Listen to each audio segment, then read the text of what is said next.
مفتی یاسر صاحب آنیسٹلی انہوں نے ہاں یہ بولا کہ یار آپ کے ایمان کے شک ہے، ٹھیک ہے، اور جو ہے تو ایمان میں شک ہونا اور تکفیر زمین آسمان کا فرق ہے نا. مشکوک ایمان کفر ہے؟ نہیں، مشکوک اس لیول پہ نہیں ہے نا کہ بھئی آپ تو بالکل شرک پہ کوئی بھی شرک پہ چلا گیا. انہوں نے کہا بھئی آپ کے عقیدوں کا پرابلم، پہلے اس کو تو فکس، مطلب پوائنٹ یہ تھا کہ آپ کے جو ان کے حساب سے کہ آپ کے عقیدوں میں پرابلم ہے اس کو فکس کریں، پھر آپ جا کے قادیانیوں سے بات کریں. یہ تھا نا اوریجنل. میرے خیال سے یہ بھی بہت لمبا اسٹریچ ہے، تعویل ہے، اور اس کی وجہ یہ ہے کہ ہم کسی بھی مومن کے بارے میں یہ نہیں کہہ سکتے کہ مجھے اس کے ایمان میں شک ہے. ایمان کا تعلق دل سے ہے، میرا ڈائریکٹ اللہ سے کنیکشن ہے، اللہ جانتا ہے میں مومن ہوں یا نہیں. آپ کو یہ حق نہیں ہے عقیدوں میں.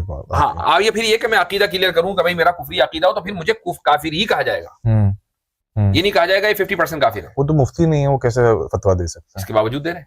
نہیں تو وہ ان کی کوئی فتوے کی حیثیت نہیں ہے نا، وہ فتویٰ نہیں دے سکتے نا. نہیں وہ تو آپ کہہ رہے ہیں نا، یعنی آپ دیکھیں کہ ان کے جو فالوورز جتنی بھی بڑی تعداد میں ہیں، جو نوجوان طبقہ ہے جی جو کسی بھی وجہ سے فرسٹریشن کا شکار ہوا ٹریڈیشنل طبقے سے اور وہ ان کا فالوونگ بن گئی، وہ سب کے سب تو یہ کہتے آ رہے ہیں کہ بھائی یہ تو کافر ہے.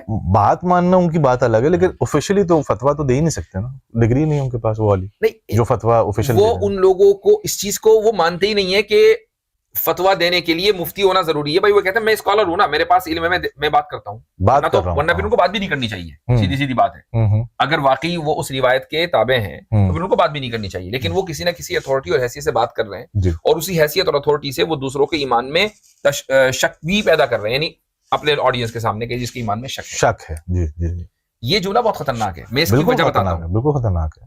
ایک عقیدے میں یعنی ہمارے جو عقیدے کے جو سبجیکٹس ہوتے ہیں اس میں ایک ڈسکشن آتا ہے کلاسیکل ٹائم سے، امام شافعی کے دور سے.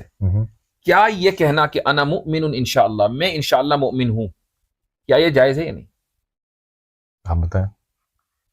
اس میں دو رائے ملتی ہیں. ایک رائے یہ ہے کہ یہ جائز نہیں ہے، جیسے ہی آپ انا مؤمن انشاءاللہ کہیں گے آپ کافر ہو جائیں گے. آپ کو کہ بھائی یہ کیسے ہوگا؟ کیونکہ انشاءاللہ کا مطلب کیا ہے کہ آپ کو یقین نہیں ہو رہا. اللہ نے چاہا تو ہو جائے، اللہ نے چاہا تو میں مومن ہوں. بھائی آپ کیسے مومن ہیں؟ ایمان کا تو تعلق یقین سے ہے.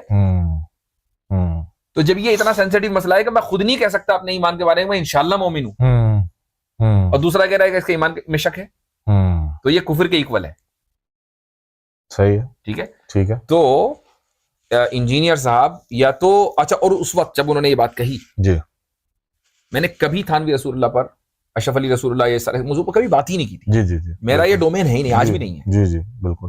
آج بھی اگر میرے پاس کوئی کالر آتا ہے تو میں اس کو نکال دیتا ہوں. میں نے کہا اس موضوع پر بات نہیں کرنی، الا ہے کہ کوئی ضروری پیچھے پڑ جائے تو ٹھیک ہے چلو اپنی پوزیشن کلیئر کرنے کے لیے بات کر لیتے ہیں، ورنہ یہ ہمارا موضوع ڈومین نہیں ہے.